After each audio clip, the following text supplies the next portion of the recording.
Բարի լույս սիրելիներ։ Այսօր Կիրակի է, եւ այսօրվա ընթերցումներից մեկը Մատթեոսի ավետարանի 16-րդ գլխից է, որտեղ հետևյալ դրվագն է մեզ ներկայանում։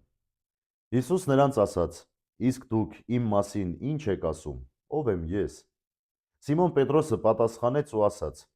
«Դու ես Քրիստոսը, կենդանի Աստծո որդին»։ Հիսուս պատասխանեց եւ նրան ասաց.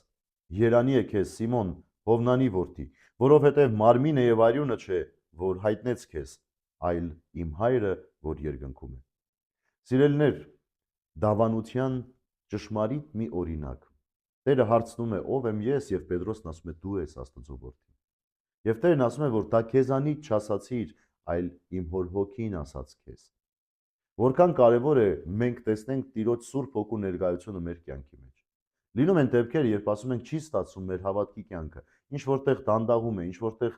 չենք կարող կազմակերպվել, ինչ որ մի բան խանգարում է, որ հասկանանք մենք ինչպիսի ճանապարհի մեջ ենք։ Այո, կխանգարի, քանի դեռ մենք չենք վերանայել մեր փոխհարաբերությունը Տիրոջ Սուրբ Հոգու հետ։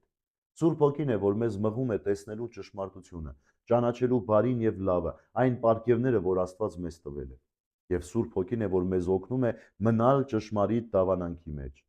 Հետևաբար այսօրվա այս Կիրակի հոգևոր նախաճաշը թող լինի անդրադարձ, որքանով ենք մենք հաղորդակցվում Տիրոջ Սուրբ Հոգու հետ, որքանով ենք մենք հաշտ նրա հետ, որովհետև եթե Տիրոջ Սուրբ Հոգին չգործի մեր կյանքի մեջ, մենք չենք կարող դավանել Տիրոջ, մենք չենք կարող վկայել Տիրոջ մասին։ Այսօր այդ օրն է։ Վկայությունը, դավանանքը, հավատքը հաստատելու օրն է, բայց Տիրոջ Սուրբ Հոգով։ Այլ տարբերակ չկա, որովհետեւ Պետրոսի նմանությամբ մենք էլ ասենք. «Այո Տեր, դու ես կենդանի Աստծո որդին»։